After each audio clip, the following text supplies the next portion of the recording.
Thanks for watching. Don't forget to like, comment, share and subscribe to Mufti Tariq Masood, famous scholar.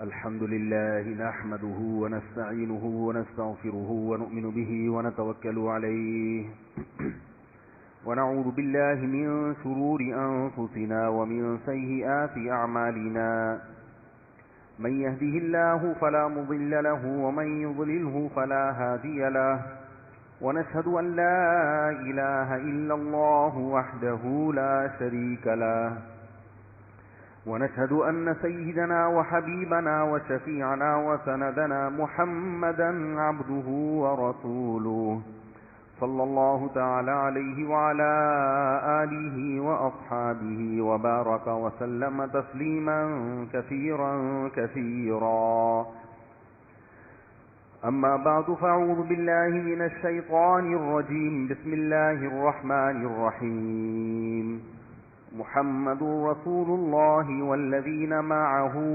أشداء على الكفار رحماء بينهم تراهم ركعا سجدا يبتغون فضلا من الله ورضوانا سيماهم في وجوههم من أثر السجود ذلك مثلهم في التوراة ومثلهم في الإنجيل كزرع أخرج شطأه فآزره فاستغلظ فاستوى على سوقه يعجب الزراع ليغيظ بهم الكفار وعد الله الذين آمنوا وعملوا الصالحات منهم مغفرة وأجرا عظيما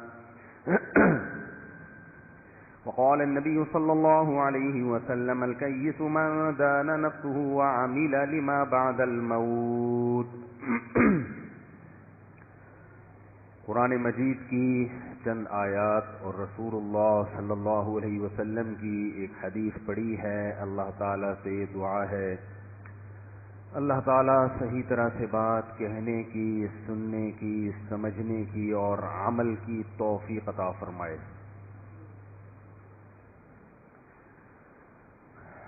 آپ حضرات کو معلوم ہے 10 محرم یوم عاشورہ کو کھلے عام صحابہ کرام پر لعن طعن کی گئی. معاذ اللہ، نقل کفر نباشت. چند فیصد لوگ ہیں جو اپنا مذہب مسلط کرنا چاہتے ہیں اور میڈیا بھی انہی کو کوریج دے رہا ہے، انہی کی سنائی جا رہی ہے. 99.9% لوگ جو صحابہ کرام سے محبت کرتے ہیں، ان سے محبت کو اپنے ایمان کا جز سمجھتے ہیں، ان کے جذبات کو مجروح کیا جا رہا ہے. دنیا کے کسی ملک میں اس کی اجازت نہیں ہے. صرف ایک واحد ہمارا کنٹری ہے جس میں کھلے عام اس قسم کی بدماشیاں ہو رہی ہیں. ناروے میں جب قرآن مجید جلایا گیا تو ناروے کی گورنمنٹ نے خود ایکشن لیا.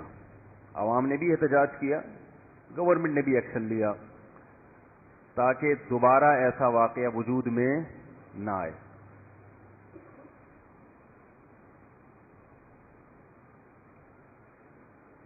میں آج جو آپ کے سامنے بیان کروں گا وہ یہ کہ سوشل میڈیا جب سے آزاد ہوا ہے تو بے لگام بھی ہو گیا ہے. یہ خوب اچھی طرح سمجھ لیں، آزادی اللہ کی ایک بہت بڑی نعمت ہے. بے لگام ہونا اللہ کی نعمت نہیں ہے.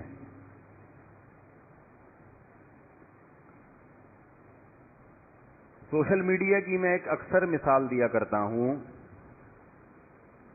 کہ پہلے زمانے میں لوگ پیدل سفر کیا کرتے تھے، آج جہازوں پہ سفر ہوتا ہے. تو بتاؤ کہ پیدل سفر کرنے والا اپنے ہدف تک جلدی پہنچے گا یا جہاز میں سفر کرنے والا؟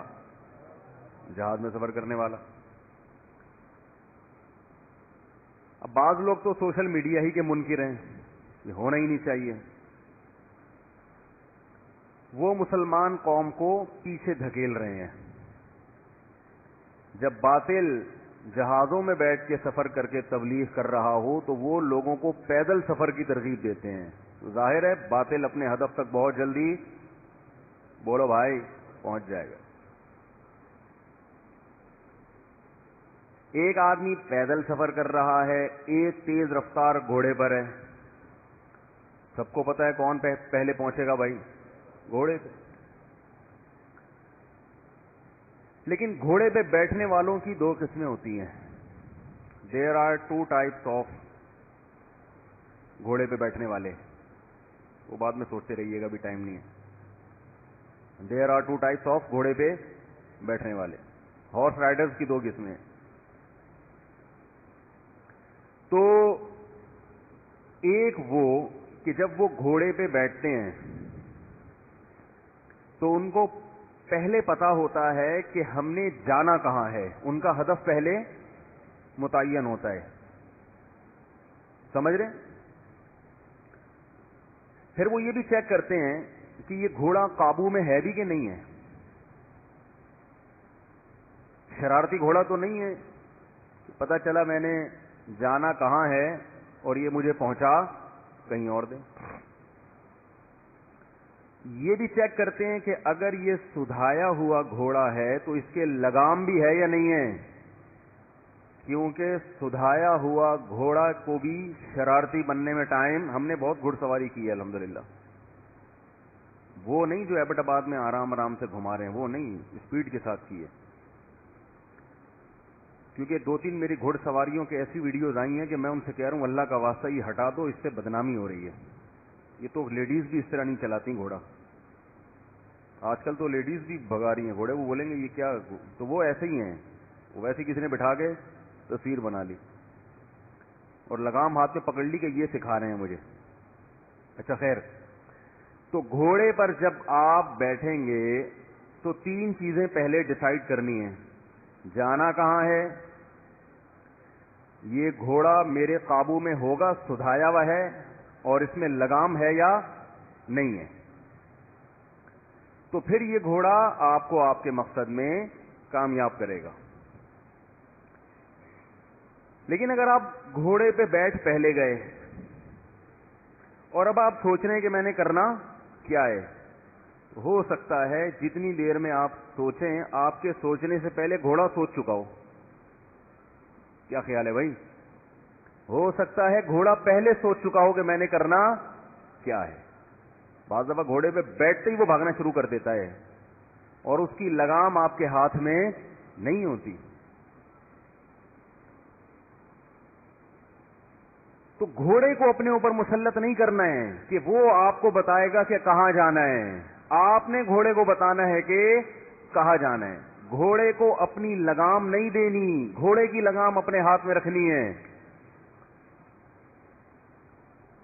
سوشل میڈیا اس وقت ایسے ہاتھوں میں ہے، جو ہماری ینگ جنریشن ہے، نوجوان طبقہ، انہیں اس فیلڈ کے بارے میں نالج نہیں ہوتی جس فیلڈ کے بارے میں سوشل میڈیا پہ بتایا جا رہا ہوتا ہے. جب وہ فیس بک اور یوٹیوب پہ بیٹھتے ہیں تو بیٹھنے سے ان کا مقصد، کوئی ہدف پہلے سامنے نہیں ہوتا. یوٹیوب اور فیس بک ان کو جہاں چاہتا ہے گھسیٹتا ہے، لے کے جاتا ہے. یہ سوشل میڈیا کے ڈسے ہوئے لوگ ہیں. میں سمجھا پا رہا ہوں اپنی بات؟ یہ سوشل میڈیا کے ان کو سوشل میڈیا اپنی سمت میں لے کے جا رہا ہے. ان کا پہلے سے کوئی ہدف اور سمت نہیں ہے. پہلے زمانے میں ہم بچپن سے سنتے آئے تھے، صحابہ سے بغض رکھنے والے مخصوص قسم کے ذاکر، مخصوص قسم کے طبقے کے لوگ ہوتے تھے. اہل سنت میں کوئی ان سے متاثر نہیں ہوتا تھا، کوئی متاثر لفٹ ہی نہیں کراتا تھا کوئی. بلکہ حق اور معیار کا، حق اور باطل کا جو معیار تھا نا، وہ معیار یہ تھا کہ یہ تمام صحابہ کی عقیدت اور محبت دل میں رکھتا ہے یا نہیں رکھتا. یہ کرائیٹیریا تھا.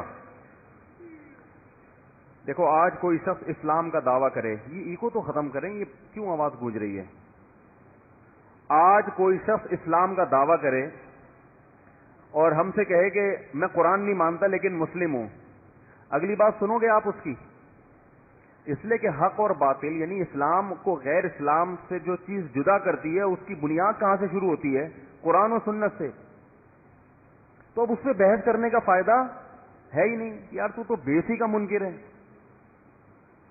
تو جیسے قرآن کے منکر کو کافر سمجھا جاتا تھا, قرآن کے منکر اور حدیث کے منکر کو گمراہ سمجھا جاتا تھا, تو اہل سنت والجماعت جو نبی صلی اللہ علیہ وسلم نے فرمایا نا میری امت میں 73 فرقے ہوں گے جن میں 72 جہنمی اور 1 جنتی. صحابہ نے پوچھا یا رسول اللہ وہ جنتی فرقہ کون سا ہے؟ آپ صلی اللہ علیہ وسلم نے اس فرقے کا نام نہیں بتایا. اگر آپ صلی اللہ علیہ وسلم نام بتاتے کہ وہ دیوبندی ہوگا, ایک مثال دے رہا ہوں, تو ہر باطل اپنا نام کیا رکھتا؟ بولو نا بھائی, دیوبند. اگر نبی صلی اللہ علیہ وسلم فرماتے کہ 15ویں صدی میں اس کا نام بریلوی ہوگا, تو ہر باطل اپنا نام کیا رکھتا؟ بریلوی. ہم بھی بریلوی ہوتے, اپنے نام کے ساتھ ہم نے لگایا ہوا ہوتا. مفتی طارق مسعود بریلوی, قادری, چشتی, سہروردی.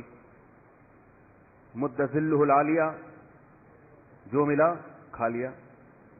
مدذلو کی 2 قسمیں ہوتی ہیں نا, ہر طبقے میں ہوتے ہیں یہ. دامت برکاتہم العالیہ, جو سامنے آیا کھا لیا. دیر آر 2 types of دامت برکاتہم العالیہ. اگر نبی صلی اللہ علیہ وسلم فرماتے کہ وہ فرقہ اہل حدیث ہوگا, تو ہم سب اپنا نام کیا رجسٹرڈ کرواتے؟ اہل حدیث. آپ نے ناموں پہ مدار نہیں, عمل کہ اس کے ناموں کے چکر میں تو جماعت المسلمین پڑی ہے اور بیڑا ہی غرق کر دیا. جماعت المسلمین نے بڑی ہوشیاری دکھائی کہ یار یہ جتنے لوگ ہیں نا, دیوبندی, بریلوی, اہل حدیث, حنفی, شافی, ان سب پہ سب سے بڑا الزام یہ لگتا ہے کہ یہ مختلف ناموں سے کیوں مشہور ہیں. ملتے جلتے ناموں سے دھوکہ نہ کھائیں. کمپنیوں میں لکھا ہوتا ہے نا, تو انہوں نے کہا قرآن میں ہمارا نام اللہ نے مسلم رکھا ہے, تو ہم کیا ہیں؟ مسلم. بہت اچھا کام ہے, اپنے آپ کو مسلم ہی کہلوانا چاہیے. یہ دیوبندی, بریلوی, یہ سب غلط ہیں, ہم بھی اس کے قائل نہیں ہیں. ہماری مسجد کے باہر آپ نے دیکھا کوئی جامع مسجد الفلاحیہ دیوبندی حنفی کچھ لکھا ہوا دیکھا؟ مجھے تو اس سے بڑی چڑ ہے کہ مسجدوں کے باہر جامع مسجد اہل حدیث, جامع مسجد. ابے مسجد سعودی عرب میں دیکھا کوئی مسجد کے باہر لکھا ہوا ہے؟ تو انہوں نے, اس لیے ہم کہتے ہیں بھائی عمل پہ آؤ نا, عمل پہ آؤ. یہ تو میں پہلے بیان کر چکا ہوں, یہ نام لوگوں نے رکھے ہیں. لوگوں نے خود نا کہ بھئی مسلمان تو سبھی ہیں, تو فرق کرنے کے لیے کہ یہ والے اس ٹیکنیکل قسم کے ہیں, یہ حلوے مانڈے نہیں کھاتے, یہ ربیع الاول پہ یہ کچھ نہیں کرتے, تو ان کو دیوبندی کہہ دیا. جو رفع الیدین کرتے ہیں ان کو تقلید کے منکر ہیں, ان کو اہل حدیث. پھر وہ انہوں نے رجسٹرڈ بھی کروا لیا اس کو. یا ان کے بڑے بیٹھے ہوں گے کہ یہ ہمارا, یہ ہم یہ, کیونکہ سب مسلمان تو سمجھتے ہیں نا ایک دوسرے کو, تو فرق کرنے کے لیے یہ رکھ دیا حال. تو جماعت المسلمین نے 1.5 ہوشیاری کی, انہوں نے کہا ہم نام کیسا رکھیں گے؟ مسلم. مسلم نام رکھ کے سب کو کیا قرار دے دیا؟ بولو بھائی, غیر مسلم. سب گمراہ ہیں, ہم مسلم ہیں. تو میری جماعت المسلمین والوں سے بڑے ٹاکرے ہوئے ہیں. میں ان سے ایک بات کہتا تھا, یار یہ جو تمہارا نام مسلم ہے نا, یہ اللہ نے نہیں رکھا, یہ تم نے رکھا ہے. سمجھ رہے ہو؟ ہوا سماکم المسلمین. قرآن کہہ رہا ہے اس نے تمہارا, یعنی جو قرآن و سنت کو مانتے ہیں, صحابہ کو مانتے ہیں, ان کے بارے میں قرآن کہہ رہا ہے کہ اس نے تمہارا نام کیا رکھا؟ مسلم. میں نے کہا آپ کا نام مسلم قرآن و سنت نے نہیں, آپ تو اس دور میں تھے ہی نہیں. 1975 سے پہلے تو آپ کا کوئی تحریک کا کوئی ثبوت ہی نہیں ملتا. تو یہ آپ نے اپنا نام رکھا ہے. اس کی مثال ایسے ہے جیسے ایک آدمی کے 3 بیٹے تھے. ابا نے ایک بیٹے کا نام ستار رکھا. یہ جلدی سے کر, پھر اصل ٹاپک کی طرف آتا ہوں. ابا کے 3 بیٹے تھے. رفیع بھائی کے 3 بیٹے تھے. تھے نہیں ہیں, کتنے؟ 3 ہے نا. ایک کا نام کیا ہے؟ چلو جو بھی، میں ستار غفار چلاتا ہوں فی الحال. ایک کا نام ستار، ایک کا نام وسیم، ایک کا نام سلیم. ٹھیک ہے نا. ابا نے کہا میرے 3 بیٹے ہیں، ستار، غفار، وسیم اور سلیم، اور وصیت کر کے گئے کہ ان کو 1-1 کروڑ روپے دے دینا. ہے نہیں ان کے پاس، ایک مثال دے رہا ہوں، اغوا نہ ہو جائے، کڈنیپ نہ ہو جائے نا، آپ کا کوئی بھروسہ نہیں ہے. تو کئی لوگ آ جائیں کہ یار وہ تو نے جو 3 بیٹوں کے لیے 1-1 کروڑ گئے وہ رکھے کہاں ہیں؟ حالات کا کوئی بھروسہ تھوڑی ہے. تو آپ نے 3 بیٹوں کے لیے وصیت کی، غفار، ستار اور سلیم. غفار ستار آسان لگنے نا، غفار ستار سلیم. اچھا، ان کے دنیا سے جانے کے پہلے غفار نے اپنے آپ کو غفو کہہ دیا، ستار نے اپنے آپ کو ستو کہہ دیا، سلیم نے اپنے آپ کو سلو یا موٹو پتلو، کچھ بھی نام رکھ دیا انہوں نے. لوگ اب ان کو کیا کہتے ہیں؟ موٹو پتلو. اب ایک بندہ جو پڑوس میں رہتا تھا، ان کے انتقال کے بعد اس نے کہا کہ 1 کروڑ کی وصیت غفار کے لیے تھی، اور رفیع بھائی نے اپنے بچوں کا ایک بیٹے کا نام غفار رکھا تھا، تو میرا نام کیا ہے؟ غفار ہے. تو ہم کہیں گے تیرا نام رفیع بھائی نے نہیں رکھا، تیرا نام تو نے رکھا ہے. صحیح ہے نا؟ تیرا نام تو نے رکھا ہے بھائی، تو اس وقت پیدا ہی نہیں ہوا تھا کمبخت، تو بعد میں پیدا ہوا ہے، یا ان کے گھر میں تو رہتا ہی نہیں تھا، تو نام کیسے رکھ دیا؟ تو وہ کہے اچھا وہ والے پھر کہاں گئے جو اصل سچی مچی کے غفار ستار تھے؟ وہ تو ہیں ہی نہیں مارکیٹ میں، وہ تو ایک غفو بنا ہوا ہے، ایک ستو بنا ہوا ہے، ایک سلو بنا ہوا ہے. تو ہم کہیں گے اس پہ تو اعتراض ہونا چاہیے کہ جو اوریجنل نام تھا بچوں نے چینج کیوں کر دیا. اس پہ تو آؤ بحث کی بات کرتے ہیں. لیکن وہ فضائل جو رفیع بھائی نے اپنے 3 بچوں کے لیے بیان کیے ہیں، ان سے مراد اس نام کے بچے نہیں ہیں، وہ جو ان کی طرف منسوب ہیں.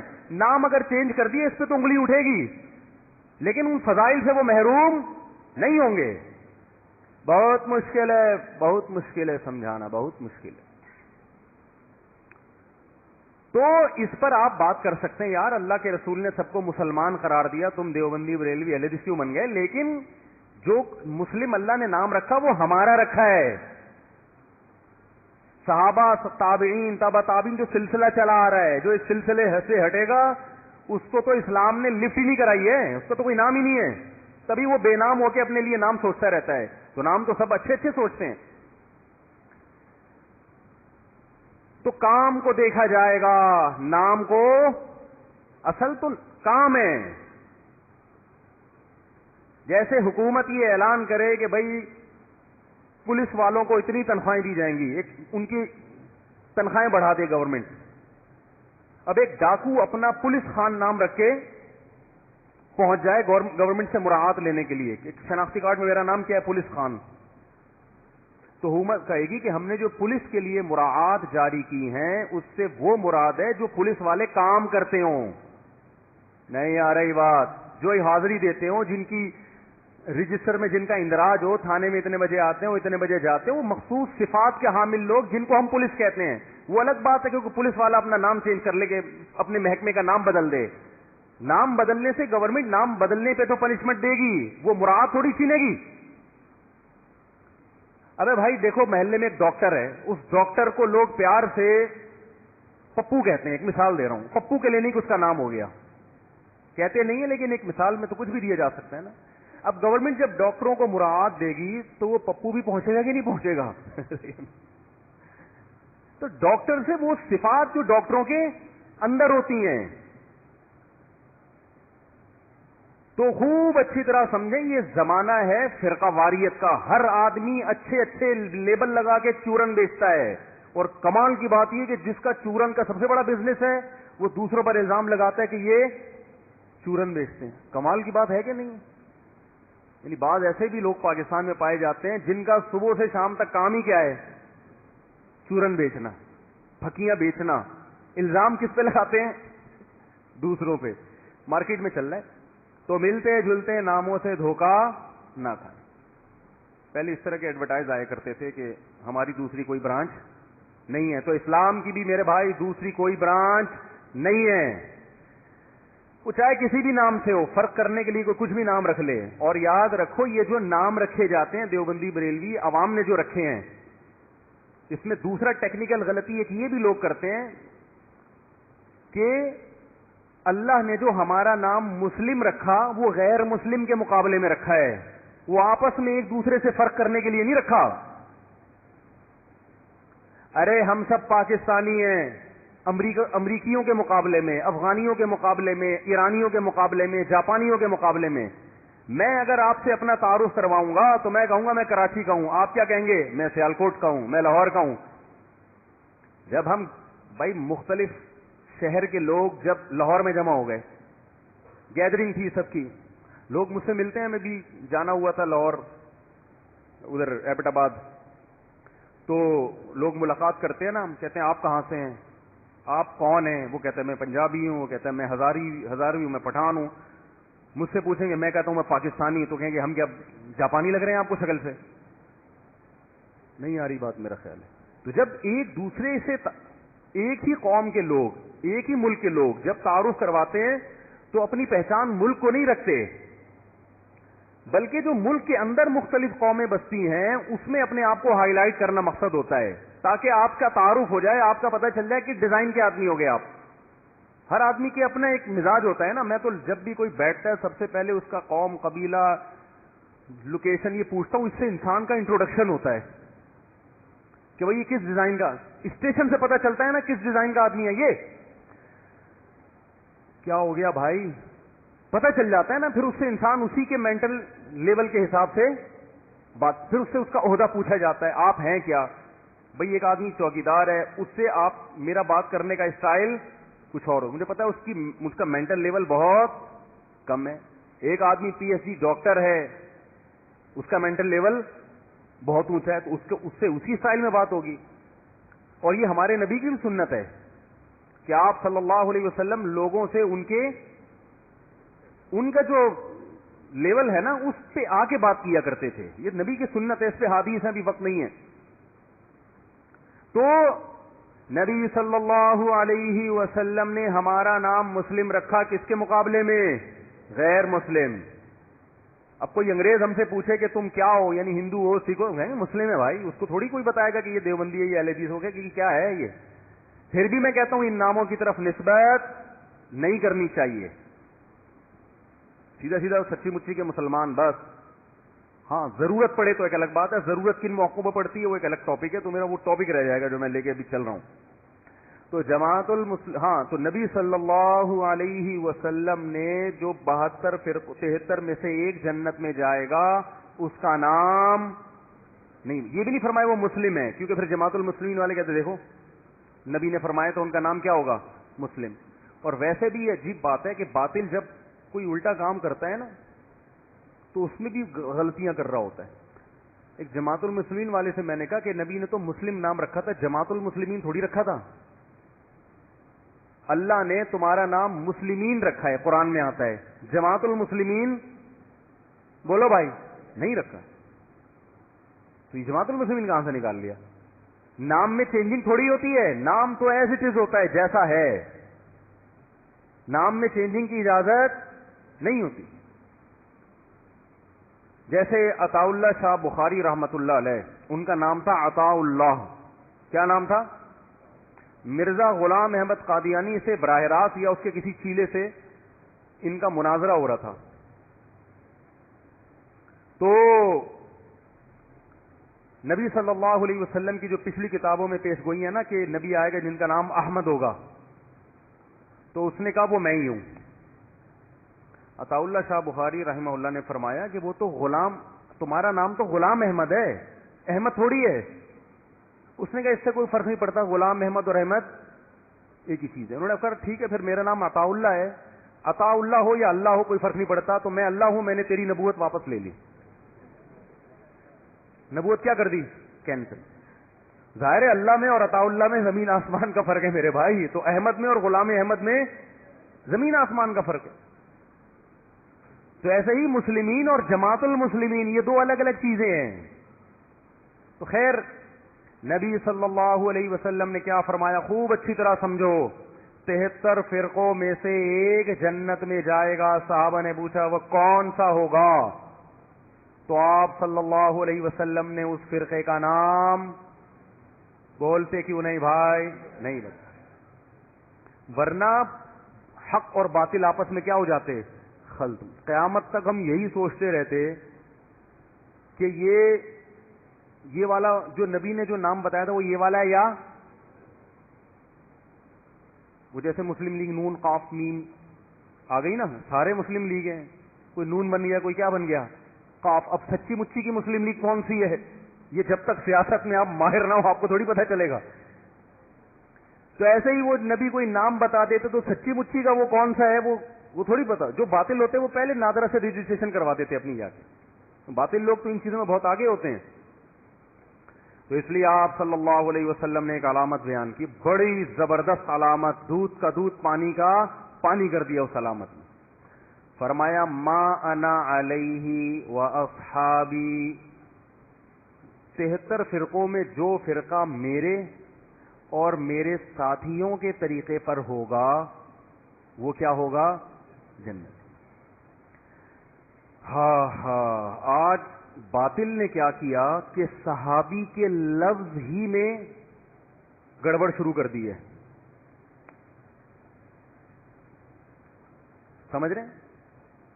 ڈاکٹر نے آپ کو پرہیز بتایا کہ انڈا نہیں کھانا، آپ کو انڈا بہت پسند تھا، آپ نے انڈے کو کوئی نام دے دیا، آلو کہہ دیا، انڈے پہ موٹا موٹا لکھ دیا کیا یہ آلو ہے، ابال کے کھا گئے آپ. کہا ڈاکٹر نے انڈا کھانے سے منع کیا ہے جبکہ یہ انڈا نہیں ہے، یہ کیا ہے؟ آلو ہے. تو آپ اسے کیا قرآن و حدیث سے دلیل دو گے؟ ہیں بولتے کیوں نہیں؟ آپ اسے ڈکشنری اور لغت سے دلیل دو گے کہ ابے یہ ڈکشنری اٹھا کے دیکھ، اس میں انڈا بنا ہوا بھی ہے، اٹ از کالڈ انڈا. بتاؤ گے نا کہ یار اردو میں انڈا اسے کہتے ہیں، ایسی نہیں مانے گا نا. اس میں لکھا ہوگا انڈا اس چیز کو کہتے ہیں جو مرغی سے ایک سفید رنگ کا نکلتا ہے. ہو سکتا ہے کوئی گلابی انڈا لا کے دکھا دے وہ کہ یہ تو سفید نہیں، یہ کیا ہے؟ گلابی ہے. تو آپ کیا کرو گے؟ آپ ایسی ڈکشنری خریدو گے جس میں چیزوں کے ساتھ ان کی تصویریں بنی ہوئی ہوتی ہیں، تو انڈا بنا ہوا ہوگا. اب اگر وہ یہ کہے کہ میں اس ڈیفینیشن کو نہیں مانتا، اس کا مطلب بھائی تو اپنی جان کا دشمن ہے، تو کھاتا رہے انڈے، مرے گا. آج صحابہ کے دشمن نے صحابی کی ڈیفینیشن کو کیا کر دیا؟ بولو بھائی، چینج. دیکھو یہ حدیث بڑی جامع ہے، بہت جامع حدیث ہے، اس سے تمام قسم کے فرقوں کا دودھ اور پانی کا پانی ہو جاتا ہے. سب سے پہلے فرمایا ما انا علیہ، جس پر میں ہوں. یہاں سے بات کیوں نہیں شروع کی جس پر جو قرآن پہ چلے گا؟ اس لیے کہ جتنے باطل فرقے ہیں ان میں بہت سے ایسے ہیں جو حدیث کے منکر ہیں. یہ قرآن تو ایک ایسی جگہ ہے جس کا کوئی بھی انکار نہیں کرتا، یہاں آ کے سارے کیا ہو جاتے ہیں؟ جمع ہو جاتے ہیں. کیونکہ یہ اسلام کے اندر ہی ہوں گے نا 73، تو ہر شخص لیبل اسلام کا لگائے گا، تو اسلام کے لیبل کے لیے اسے سب سے پہلے سہارا قرآن سے لینا پڑے گا. ویسے تو اصل یہی ہے کہ تو قرآن و سنت پہ چلتا ہو، لیکن نبی صلی اللہ علیہ وسلم نے یہاں یہ تعبیر اختیار نہیں کی ہے، کیونکہ آپ یہاں باطل کو حق سے کیا کر رہے ہیں؟ چھانٹ رہے ہیں. اس کے لیے اگر قرآن کا آپ حوالہ دے دیتے جو قرآن پہ چلے گا، تو باطل لوگ سب سے زیادہ قرآن کر رہے ہوتے ہیں آج کل. ہر آیت کا حوالہ، ہر آیت کا نمبر اور ریفرنس، اور جو قرآن کے ماہر نہیں ہیں تو ایسے لوگوں کے لیے ان کو بیوقوف بنانا آسان ہوتا ہے. تو اس لیے آپ نے سب سے پہلی علامت بیان کی ما انا علیہ، جس پر کون ہے؟ میں ہوں. کیا مطلب؟ قرآن کی ایسی تشریح اگر کوئی کرتا ہے کہ جس پر میں نہیں ہوں، اس تشریح کو دیوار پہ مار دینا. حامدی صاحب کی قرآن کی درجنوں ایسی تفسیریں انہوں نے کی ہیں جو رسول اللہ صلی اللہ علیہ وسلم جس پر بولو بھائی نہیں تھے.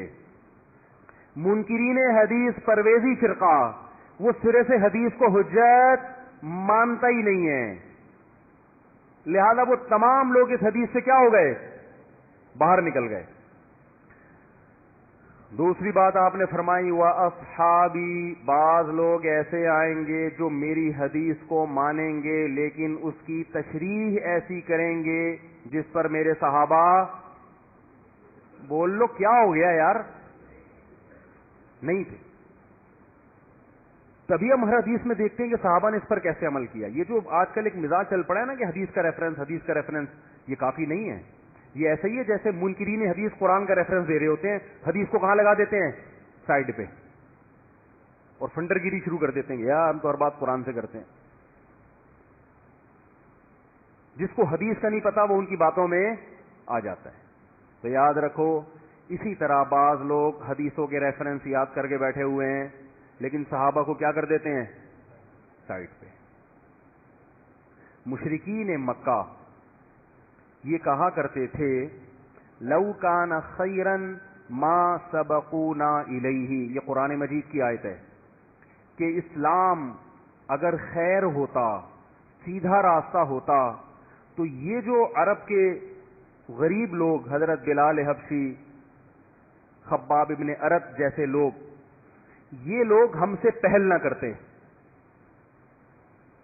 یعنی ہم قوم کے سردار ہیں, ہم تو ہر خیر میں سب سے آگے ہوتے ہیں. تو یہ ابو بکر, عمر, عثمان, علی رضی اللہ عنہم, یہ جو صحابہ ہیں نا, یہ ہم سے پہلے اس طرف چلے گئے, یہ اس کی علامت ہے, یہ خیر کا کام نہیں ہے, کیونکہ ہم تو عرب کے سردار ہیں, ہم تو بڑے لوگ ہیں, ہر خیر میں ہم پہلے آگے ہوتے ہیں. تو ہمارا پیچھے ہونا خود اس کی علامت ہے کہ یہ کام کیا ہے, جس راستے پہ یہ چل رہے ہیں یہ غلط ہے. نہیں آ رہی بات؟ یہ ان کا عقیدہ تھا. ہمارا عقیدہ کیا ہے؟ اگر کوئی خیر کی چیز ہوتی, وہ کہتے تھے ما سبقونا, ہم کہتے تھے لسبقونا, لام تاکید کے لیے. اگر کوئی خیر کی چیز ہے تو صحابہ یقیناً ہم سے پہل کرتے. نہیں کی اس کا مطلب اس میں خیر نہیں ہے. یہ قرآن و حدیث کے نام پہ بیوقوف بنایا جا رہا ہے. بہت مشکل ہے بھائی, بہت مشکل ہے. اس زمانے میں بات سمجھانا پولیس والوں کو بھی بہت مشکل ہے. تو پولیس کیسے سمجھائے گی آپ؟ تو آپ بتاؤ, مشرکین مکہ والا عقیدہ رکھتے ہو یا قرآن و سنت والا؟ مشرکین مکہ کہتے تھے کہ اگر اس میں خیر ہوتی تو یہ ہم سے پہلے نہ جاتے. قرآن نے مشرکین کے اس قول کو رد کرنے کے لیے بیان کیا. اس کا مطلب قرآن بزبان حال یہ کہہ رہا ہے کہ ان کا پہل کرنا اس کی علامت ہے کہ یہ کیا ہے, خیر ہے. بہت سی حدیثیں اس وجہ سے رد کر دی جاتی ہیں کہ صحابہ نے اس پر عمل نہیں کیا. اس کی میں مثالیں دیتا ہوں. نبی صلی اللہ علیہ وسلم نے قبر پہ شاخ لگائی کہ جب تک یہ شاخ ہری ہے عذاب قبر نہیں ہوگا. علماء کہتے ہیں عام آدمی کے لیے یہ عمل سنت, بولو بھائی, نہیں ہے, کیونکہ صحابہ نے کبھی نہیں ملتا کہ کسی قبر پہ کیا لگائی ہو, شاخ. یہ اگر سنت عمل ہوتا, خیر کا کام ہوتا, تو ابو بکر کرتے, عمر کرتے, عثمان کرتے, علی کرتے, ابن مسعود کرتے, ابو ہریرہ کرتے, معاذ ابن جبل کرتے, ابن عباس کرتے. نہیں کیا اس کا مطلب یہ عمل سنت نہیں ہے.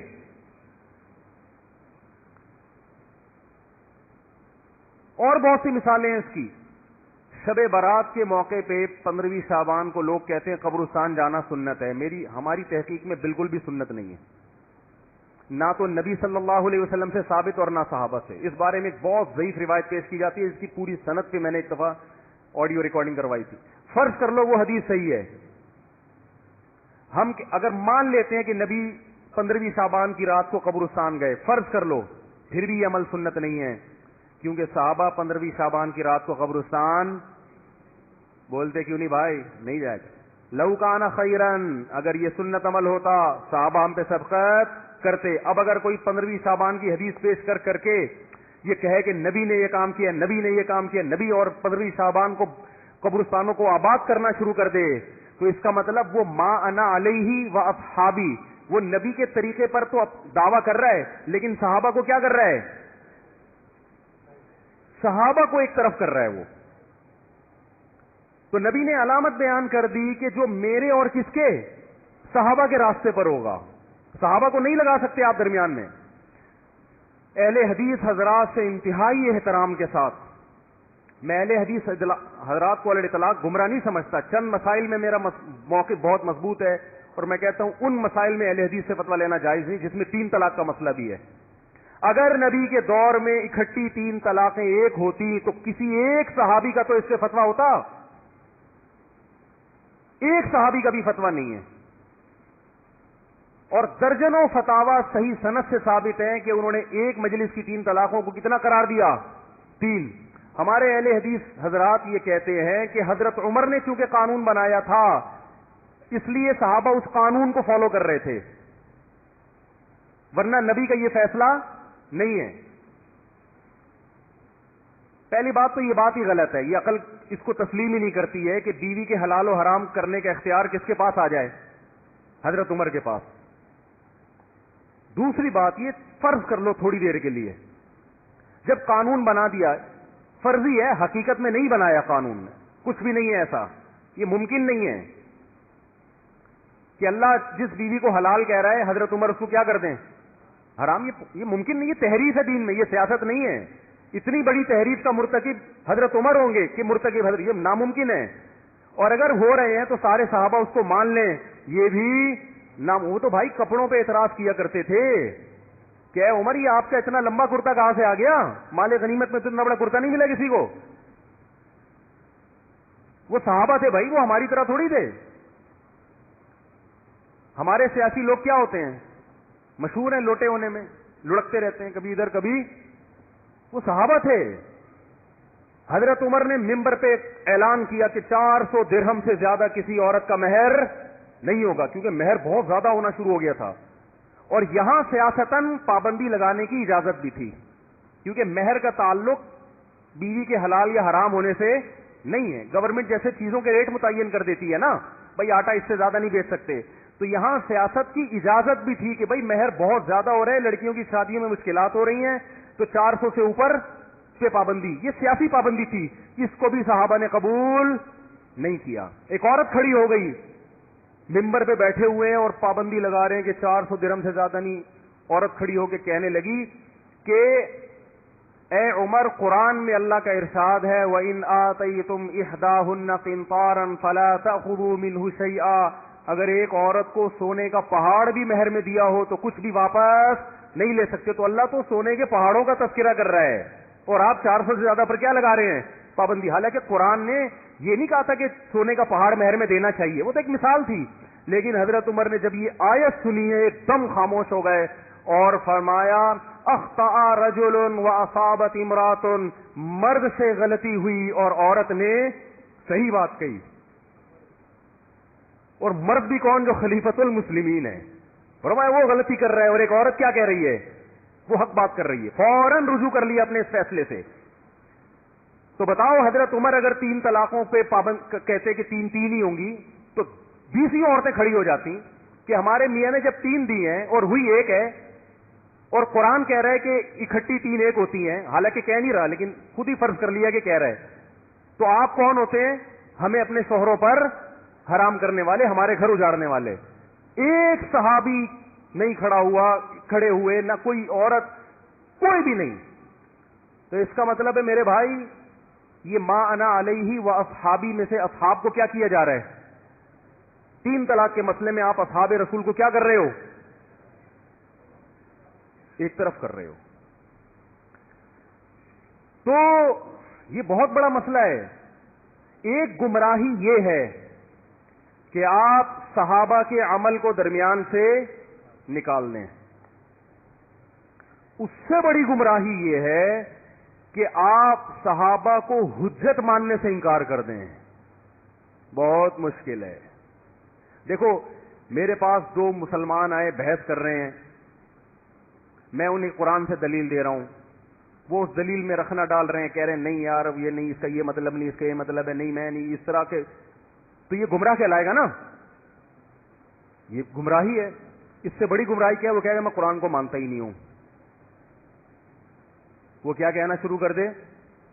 میں قرآن کو مانتا ہی نہیں ہوں۔ یہ بڑی گمراہی، اور اس سے بڑی گمراہی ہے کہ قرآن کی ڈیفینیشن کو چینج کر دے۔ ایک تو ہے کہ میں مانتا ہی نہیں، جیسے عیسائی نہیں مانتے، اگر میں عیسائی کے خلاف فیصلہ کروں اور قرآن سے دلائل دوں، عیسائی مانے گا؟ بولو، وہ کہے گا میں اس کتاب کو مانتا ہی نہیں ہوں۔ ہم کافر کہتے ہیں نا اس کو، گمراہ ہے۔ لیکن اگر یہ کہے کہ میں قرآن کو مانتا ہوں لیکن قرآن کی ڈیفینیشن یہ نہیں ہے کہ الف لام سے میم سے شروع ہو اور الناس سے ختم ہو، بلکہ اور کوئی کتاب لے کر آئے اور کہے کہ قرآن کی ڈیفینیشن یہ ہے کہ وہ ABCD سے شروع ہوتا ہے اور Z پہ ختم ہوتا ہے، تو بتاؤ یہ پہلے درجے کی گمراہی سے بھی بڑی گمراہی ہے کہ نہیں ہے؟ ایک فریق وہ ہے جس نے صحابہ کو حجت مانا لیکن صحابہ کی ماننے سے انکار کیا. اس سے بڑا بدبخت وہ فریق ہے جو صحابی کی ڈیفینیشن کو چینج کر دے اور کہے ہم جس کو اپنی مرضی سے صحابی کہیں گے وہ یعنی یہ کرائیٹیریا اپنے ہاتھ، یہ معیار ان کے، یہ اختیار اپنے ہاتھ میں لے لیا کہ میں جس کو صحابی کہوں گا وہ تو صحابی ہے، جس کو میں صحابی نہیں کہوں گا وہ صحابی نہیں ہے. تو بتاؤ جب لغت میں اختلاف ہوتا ہے تو دلیل میں ڈکشنری پیش کی جاتی ہے کہ نہیں کی جاتی؟ بولتے کیوں نہیں میرے بھائی؟ ڈکشنری کا حوالہ دیا جاتا ہے، لغت کا حوالہ دیا جاتا ہے. تو آپ نے خود سے ایک معیار متعین کر لیا. اہل لغت سے، عرب سے پوچھا جائے گا کہ وہ صحابی کسے، نبی نے جو فرمایا نا ما انا علیہ و اصحابی، جس پر میں ہوں اور میرے اصحاب، اصحاب جمع ہے صاحب کی. اب ذرا سننا اس لغوی تحقیق کو. لغت سمجھتے ہو اتنی گاڑی گاڑی اردو؟ ابے جو ڈکشنری، ابے اب طبع سے بات کرنی پڑتی ہے معذرت کے ساتھ یار، کیا کریں، تمیز سے بات سمجھ میں. لوگ کہتے ہیں یار ممبر بڑے ابے طبع کر رہے ہو، اور کیا اور کس طرح سمجھائیں؟ دیکھو لغت ڈکشنری وہ بتاتی ہے نا کہ اہل لغت کے ہاں اس کا مطلب کیا ہے. یہ اتنا آسان لفظ ہے کہ اردو میں بکثرت استعمال ہوتا ہے. یہ صاحب، صاد، ہا اور با، یہ لفظ جہاں بھی استعمال ہوتا ہے نا اس کا مطلب ہوتا ہے ساتھ رہنے والا. بات آ رہی ہے سمجھ میں؟ جیسے آپ کے مطلب کی خاندانی مثال ذہن میں آئی ہے.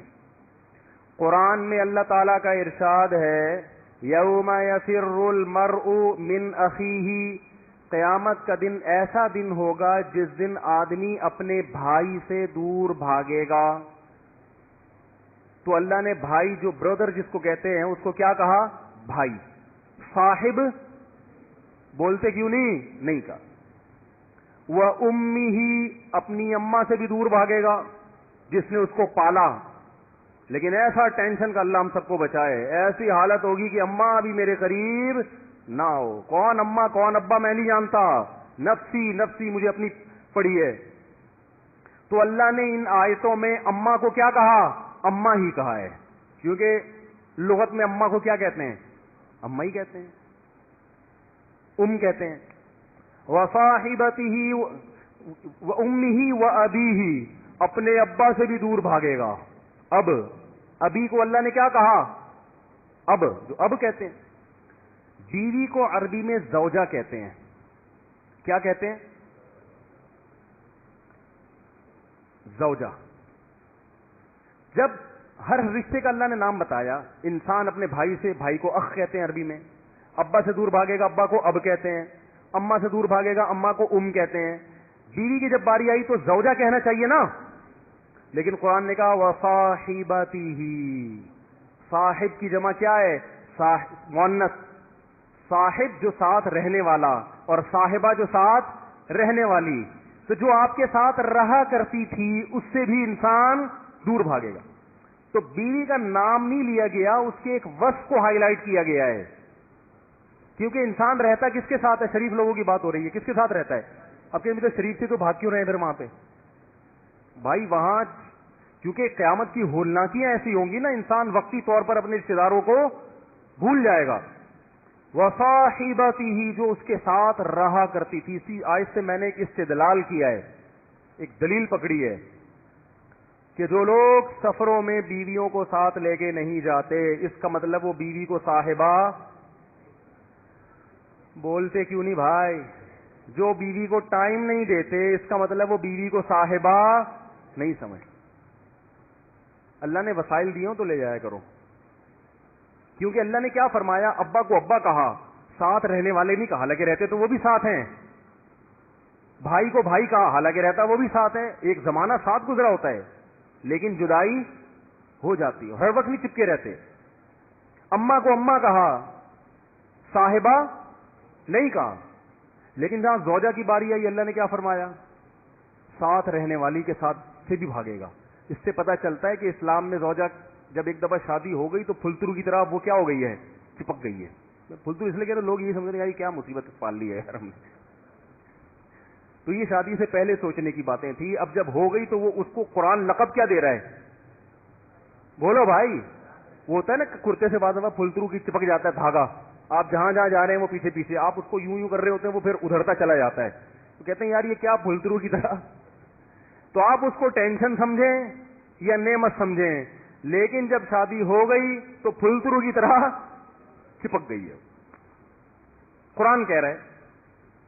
اس سے ایک بات پتہ چلی, صاحبہ کہتے ہیں ساتھ رہنے والی, تو صاحب کسے کہتے ہیں؟ ساتھ رہنے والا. اچھا دشمن بھی بعض دفعہ ساتھ رہتا ہے, اس کو صاحب نہیں کہتے. سمجھ رہے ہو؟ کیونکہ بعض لوگ کہتے ہیں تو پھر منافق بھی صحابی ہو گئے نا. او بھائی وہ ساتھ رہے دشمنی میں. فرعون کیا صحابی تھا؟ ارے وہ بھی تو موسیٰ علیہ السلام کے ساتھ, اس نے تو موسیٰ علیہ السلام کو پالا ہے, صحابی نہیں تھا. اس کو صحابی نہیں کہہ سکتے, وہ دشمن تھا. تو اللہ رب العزت نے اس لیے ہم کہتے ہیں جس نے بھی ایمان کے ساتھ, کیونکہ جب مومن ہو گیا تو اب دشمنی ختم. مومن اور اس نبی کی دشمنی ایک جگہ جمع نہیں ہو سکتے. تو جب اسلام قبول کر لیا تو آپ صلی اللہ علیہ وسلم کے ساتھ ایک سیکنڈ بھی گزارا ہو تو وہ کیا بن گیا؟ ساتھی. کیونکہ قرآن جب صحابہ کو لقب دے رہا ہے نا, قرآن نبی صلی اللہ علیہ وسلم کے ساتھیوں کو جو قرآن لقب دے رہا ہے وہ صحابی کا, یہ صحبت سے نکلا ہے. یعنی وہ لوگ جنہوں نے نبی کی صحبت اٹھائی ہے. اس میں حضرت ابو بکر سب سے پہلے داخل ہیں, حضرت ابو سفیان بھی داخل ہیں, حضرت معاویہ رضی اللہ عنہ بھی داخل ہیں, حضرت عمر عثمان علی تو وہ بھی داخل ہیں. کسی ایک کو اس سے خارج کرنا یہ اس کی علامت ہے. آپ کسی قرآن کی آیت کو قرآن سے نکال دیں اور کہیں قرآن کی ڈیفینیشن اس آیت پہ صادق نہیں آتی, تو یہ جیسے کفر ہے, ایسے کسی صحابی کو صحابی کی فہرست سے نکال دینا یہ بھی کفر ہے. کیونکہ قرآن جو فضائل بیان کر رہا ہے آپ اس فضائل کو تسلیم کرنے کے لیے تیار نہیں ہو اور آپ نے ان پہ وہ لفظ کا اطلاق کرنا چھوڑ دیا. یہ تو ضد اور ہٹ دھرمی کی انتہا ہے یہ. اور کچھ صحابہ تو ایسے ہیں جن کو اللہ نے بڑی فضیلت دی. نبی صلی اللہ علیہ وسلم نے فرمایا, ابو داؤد کی حدیث ہے, ان احق ما اکرم به الرجل ابنته او اختہ, فرمایا سب سے زیادہ لائق احترام وہ شخص ہے جس کی بیٹی یا بہن تمہارے نکاح میں ہے. حضرت ابو سفیان کی بیٹی نبی صلی اللہ علیہ وسلم کے نکاح میں تھی. یاد رکھو اگر میرے نکاح میں کسی کی بیٹی ہے تو میرے لیے اس بیٹی کا باپ قابل احترام ہے, تو بتاؤ نبی کے نکاح میں جس کی بیٹی ہو ہمارے لیے وہ باپ کس قدر قابل احترام ہوگا. اور محمد صلی اللہ علیہ وسلم اس رشتے کا پاس رکھ رہے ہیں, جو آپ نے حدیث ارشاد فرمائی اس پر عمل کر رہے ہیں, اور ابو سفیان رضی اللہ عنہ کو عزت دے رہے ہیں, مقام دے رہے ہیں. مکہ جب فتح ہوا تو آپ اعلان کر رہے ہیں جس نے ابو سفیان کے گھر میں پناہ لے لی, ابو سفیان کے گھر میں چلا گیا, وہ میری طرف سے کیا ہے؟ امن میں ہے, وہ اسے کوئی کچھ نہیں کہہ سکتا. آپ دیکھ رہے ہو اسلام لانے سے پہلے کے حالات. ایک یوٹیوب پہ مشہور چورن بیچنے والا ہے, میں نے حضرت ابو سفیان کی شان میں کچھ بیان کیا تو اس نے حضرت ابو سفیان کی جو زمانے جاہلیت میں اسلام دشمنی ہے نا, اس سے اس نے تاریخی حوالے نکال کے دیکھو یہ اسلام لانے سے پہلے یہ کرتے رہے, یہ کرتے رہے, یہ کرتے رہے, یہ کرتے رہے. تو ہماری عادت ہوتی ہے گل ویلے دی تے پھل, بولو نا, پنجابی میں کہتے ہیں یار گل ویلے دی تے پھل موسم دا. تو ہم نے کہا بھی ایک ایک حوالے کا جواب دیں. ہم تو مانتے ہیں کہ اسلام لانے سے پہلے تو حضرت خالد بن ولید نے بھی اسلام دشمنی کی ہے, حضرت عمر نے بھی کی ہے. حضرت عمر تو نبی کو قتل کرنے کے لیے جا رہے تھے, لیکن آپ صلی اللہ علیہ وسلم کی صحیح حدیث نے ان تمام باتوں کا جواب دے دیا. آپ نے فرمایا خیارکم فی الجاہلیت خیارکم فی الاسلام, تم میں جو زمانہ جاہلیت میں اچھے سمجھے جاتے تھے تو ظاہر ہے زمانے جاہلیت میں انہی لوگوں کی نظر میں اچھے سمجھے جاتے ہوں گے نا جو جاہلیت میں مبتلا تھے، تو اسلام لانے کے بعد بھی وہ سب سے اچھے ہیں۔ خالد ابن ولید زمانے جاہلیت میں اچھے سمجھے جاتے تھے کہ نہیں؟ غزوہ احد میں شکست کس کی وجہ سے ہوئی؟ بولتے کیوں نہیں بھائی؟ خالد ابن ولید۔ کیوں اچھے؟ کیوں؟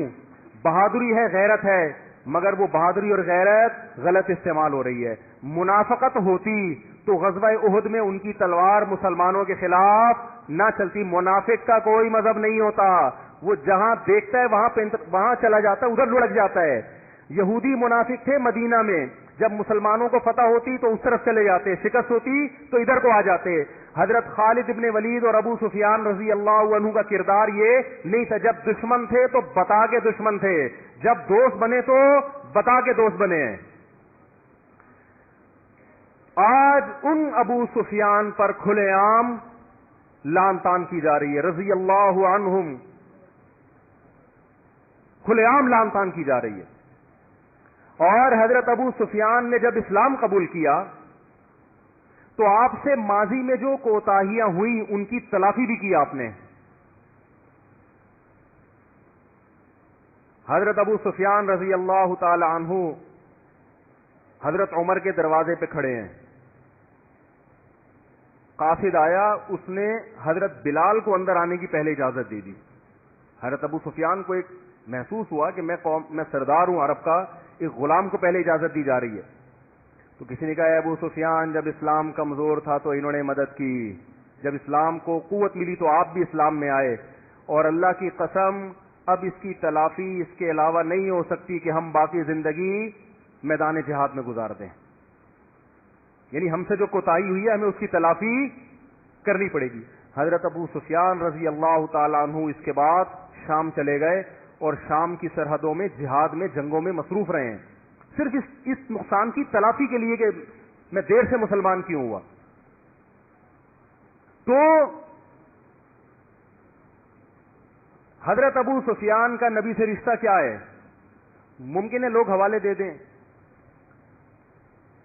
کہ وہ فلاں نے بھی تو فلاں کی بیٹی سے شادی کی تھی، فلاں نے بھی تو فلاں کی بیٹی سے شادی کی تھی۔ غیر مسلم کے حوالے مسلمان پہ چسپاں نہیں کیے جا سکتے۔ اسلام لانے کے بعد یہ فضیلت ہے کہ سب سے زیادہ قابل احترام وہ ہے جس کی بیٹی یا بہن تمہارے نکاح میں۔ اسی سے حضرت معاویہ کی فضیلت بھی ثابت ہو گئی۔ نبی نے بیٹی اور بہن دونوں کا ذکر کیا۔ حضرت معاویہ کی بہن کس کے نکاح میں ہے؟ محمد صلی اللہ علیہ وسلم کے نکاح میں۔ آج عزت دار داماد جب سسر گھر میں آتا ہے تو اس کی عزت کرتا ہے کہ نہیں کرتا؟ یا سسر صاحب کو ان کا ماضی بیان کرنا شروع کر دے کہ آج تو ماشاءاللہ آپ کی بڑی اچھی داڑھی ہے، یا جو آپ کے برادر بیوی کے بھائی کو کیا بولتے ہیں، برادر نسبتی، وہ آپ کے گھر آئے اور آپ ان کو بتائیں اب تو چلے لگا کے آ گئے، 4 مہینے لگا لیے، ہمیں پتا ہے یار تم بنٹے کھیلا کرتے تھے، لٹو کھیلا کرتے تھے، گھنٹیاں بجا کے، اس طرح کی چیزیں۔ وہ کہے گا یار ہم نے آپ کو عزت دی، اپنی بیٹی کا نکاح، اپنی بہن کا نکاح آپ سے کیا، تو لگتا ہے کہ آپ کوئی خاندانی آدمی، سسرال کے میں تو بڑی عزت دی جاتی ہے نا ایک دوسرے کو، رشتے ٹوٹ جاتے ہیں بھائی عزت نہ دینے پر۔ تو آپ بتاؤ رسول اللہ صلی اللہ علیہ وسلم کے نکاح میں، آپ صلی اللہ علیہ وسلم کے نکاح میں کوئی خاتون ہو تو ان کے باپ اور ان کے بھائی کو عزت دینا کیا یہ صرف نبی کی ذمہ داری ہے؟ بولو نا بھائی، تو ہماری ذمہ داری ہے، کیونکہ نبی ہمارے روحانی باپ ہیں اور آپ کی زوجہ ہماری روحانی ماں ہیں۔ تو اپنی ماں کے بھائی کا تو ویسے ہی عزت دی جاتی ہے، اس کو اپنی ماں کے باپ کو تو بہت عزت دی جاتی ہے۔ تو اللہ رب العزت نے کیا فرمایا؟ ما انا علیہ و اصحابی، جس پر میں اور میرے کون ہیں؟ صحابہ۔ اور صحابی کا مصداق علماء نے بیان کیا، سب سے پہلا مصداق حضرت ابو بکر صدیق رضی اللہ تعالیٰ عنہ ہے۔ قرآن نے حضرت ابو بکر کو پوری امت سے ہٹ کے الگ سے بیان کیا ہے، فرمایا الا تنصروہ، اے ایمان والو تم محمد صلی اللہ علیہ وسلم کی مدد کرو، اگر تم نے مدد نہیں کی فقد نصرہ اللہ، اللہ کر چکا ہے اس وقت مدد، اذ ہما فی الغاری، جب وہ دونوں غار میں تھے، ثانی اثنین، دو میں سے ایک کون تھے؟ محمد صلی اللہ علیہ وسلم. یعنی اللہ ابو بکر صدیق کے ذریعے مدد کر چکا. یہاں اللہ نے جب امت مسلمہ سے خطاب کیا کہ اے ایمان والو تم نبی کی مدد کرو، تو اس خطاب میں حضرت ابو بکر داخل نہیں ہے، ان کے علاوہ کو خطاب ہو رہا ہے. ان کے علاوہ کو خطاب کر کے کہا جا رہا ہے کہ اے ایمان والو تم مدد کرو، نہیں کرتے تو ابو بکر تو کر چکے ہیں مدد، ایسے لوگ تو ہیں نبی کے پاس، اللہ کو تمہاری مدد کی ضرورت نہیں ہے. اذ یقول لصاحبہ، جب محمد صلی اللہ علیہ وسلم اپنے صاحب کا لفظ آیا نا، صحابی صاحب ایک ہی معنی ہے، جب وہ اپنے صحابی سے کہہ رہے تھے لا تحزن، غم نہ کرو، ان اللہ معنا، اللہ ہمارے ساتھ ہے.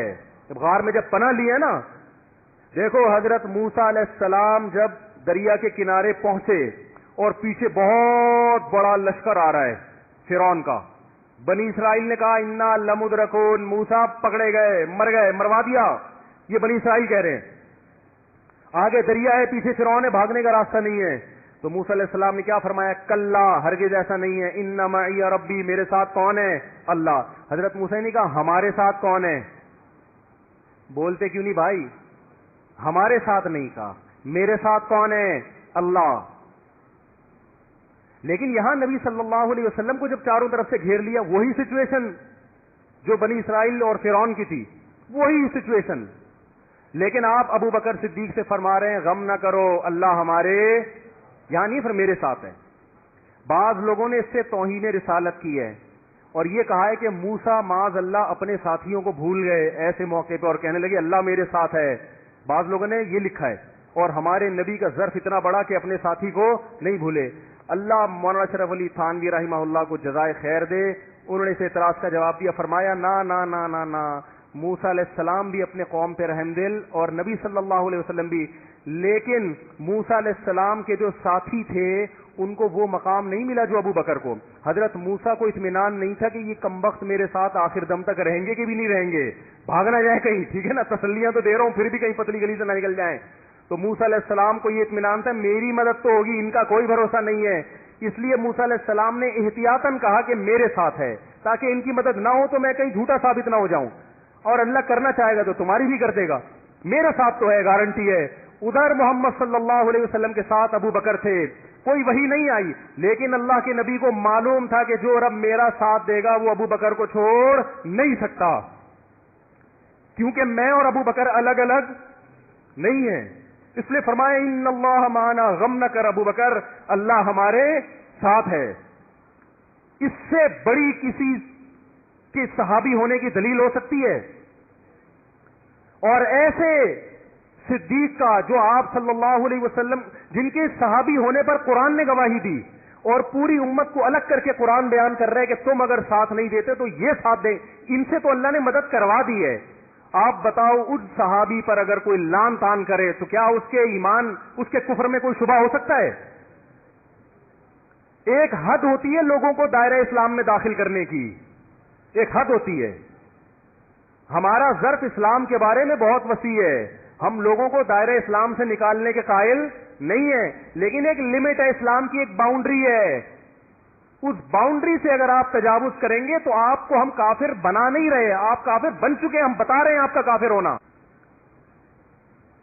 تو بھائی اگر چاہتے ہو کہ جنتی فرقے میں داخل ہو تو آپ صلی اللہ علیہ وسلم نے فرمایا میرے اور صحابہ کے طریقے، اور ان میں سب صحابہ داخل ہیں. وہ طریقہ کیا ہے پھر میں انشاءاللہ بیان کروں گا کسی اور موقع پر، اس سے صاف پتہ چلتا ہے. اور یہ یاد رکھو صحابہ کرام سے ہم یہ اس کے قائل نہیں ہے کہ ان سے غلطی نہیں ہوئی، ان سے یہ اس کے قائل نہیں ہے، وہ غلطیاں ہونے کے باوجود بھی مغفور ہے. غزوہ احد میں جو صحابہ جن کو شکست ہوئی پیچھے بھاگے، قرآن نے ان کی معافی کا ذکر کیا ہے. غزوہ حنین اور غزوہ حنین میں جو صحابہ پیچھے ہٹے ہیں، قرآن نے ان کی معافی کا ذکر، اور معاف اپنوں کو کیا جاتا ہے کہ بھئی ہمیشہ ساتھ دیے، اس دفعہ غلطی ہو گئی. اپنوں کے ساتھ انسان کا ظرف کیا ہوتا ہے؟ وسیع ہوتا ہے. تو اللہ ہمیں صحابہ سے محبت نصیب فرمائے. اور یہ جو آج کل چورن چٹنیاں بیچنے والے، جو کبھی حضرت معاویہ کبھی حضرت ابو سفیان، ان کو مجھے روافض پہ اعتراض نہیں ہے، ان کا تو مذہب ہی ہے. بہت سے لوگ جو اہل سنت والجماعت کا لیبل لگاتے ہیں، اپنے آپ کو سنی کہتے ہیں، وہ اس پروپیگنڈے کا شکار ہیں. تو آپ کے سامنے کوئی صحابی کی غلطی بیان کرے، پہلی بات تو یہ کہ بعض دفعہ غلطی ہوتی نہیں ہے، آپ کو لگ رہی ہوتی ہے. تو آپ بتاؤ کہ بھائی اگر غلطی ہے تو اللہ کی طرف سے کیا ہے؟ ان کی نیکیاں، ان کی نیکیوں کا پلڑا ان کی برائیوں کے پلڑے سے وزنی ہے. دوسری بات، اگر وہ غلطی بسا اوقات اجتہادی ہوتی ہے، حضرت عبداللہ ابن عباس رضی اللہ تعالی عنہ سے کسی نے کہا، بخاری کی حدیث ہے کہ حضرت معاویہ 1 رکعت وتر پڑھتے ہیں. عبداللہ بن عباس کی رائے تھی کہ 1 رکعت صحیح نہیں ہے، تو انہوں نے فرمایا دعہ فإنہ فقیہ، ان کو اپنے حال پہ چھوڑ دو، وہ کیا ہے؟ فقیہ، مجتہد ہیں، وہ اجتہاد کر سکتے ہیں، وہ میرے مقلد نہیں ہیں. یہ مطلب ہوا. تو عبداللہ بن عباس اہل بیت میں سے ہیں یا نہیں ہیں؟ اور حضرت معاویہ کی فقاہت اور ذہانت کی تعریف کر رہے ہیں. اور آگے چلو، بعض لوگ کہتے ہیں ہم معاویہ کو صحابی نہیں مانتے. اسی حدیث کی دوسری سند میں ان کے صحابی ہونے کی دلیل عبداللہ بن عباس سے ہے. کسی نے کہا معاویہ 1 رکعت وتر پڑھتے ہیں، عبداللہ بن عباس نے کہا دعہ فإنہ قد صحب النبی صلی اللہ علیہ وسلم، معاویہ نے نبی کی صحبت اٹھائی ہے. صحیبہ، صحابہ صحابی سے لکھنا نا، ماضی اس کا صحیبہ، مضارع یصحب. تو اہل بیت گواہی دے رہے ہیں کہ حضرت معاویہ کیا ہیں؟ صحابی. باقی ان کا جو حضرت علی سے اختلاف ہوا، سیاسی اختلاف تھا، اجتہادی اختلاف تھا. حضرت علی حق پر تھے، حضرت معاویہ غلطی پر تھے، اہل سنت والجماعت کا عقیدہ ہے. مگر اس غلطی کی بنیاد حکومت کی لالچ، نفس پرستی نہیں تھی. حضرت عثمان کے قاتلوں سے انتقام کے لیے حکومت کو مجبور کرنا. پھر بھی ہم کہتے ہیں غلطی تھی، ہم اس کی غلطی کی توجیہ نہیں کرتے، ہمارا ظرف ہے. لیکن یہ اجتہادی غلطی، آدم علیہ السلام سے بھی غلطی ہوئی ہے. اللہ نے کہا یہ درخت مت کھانا، آدم اور حوا نے کھا لیا. اب کوئی آدم اور حوا کے خلاف پروپیگنڈا شروع کر دے اور ان کے خلاف تبرہ شروع کر دے، تو آپ بتاؤ یہ کوئی انسانیت کا کام ہوگا؟ تو پیغمبروں سے بھی اجتہادی غلطی ہو سکتی ہے، صحابہ سے بھی گناہ بھی ہو سکتا ہے، لیکن گناہ کے بعد ان کو توبہ کی توفیق ملتی ہے. اور اجتہادی غلطی تو گناہ بھی نہیں ہے. نبی صلی اللہ علیہ وسلم نے فرمایا جب کوئی اجتہاد کرتا ہے، اگر درست نتیجے تک پہنچے تو 2 ثواب ملتے ہیں، اگر غلط نتیجے تک پہنچے تو بھی اپنی کوشش کی وجہ سے اس کو 1 نیکی ملتی ہے. تو بھائی یہ یوٹیوبر سے اور فیس بکیوں سے متاثر ہو کر اپنے عقیدوں کو خراب مت کرو. ہم تمام صحابہ سے محبت کے قائل، تمام صحابہ کے جنتی ہونے کے قائل. ان کے جنتی ہونے کے دلائل کیا، یہ میں کسی اور وقت دوں گا انشاءاللہ.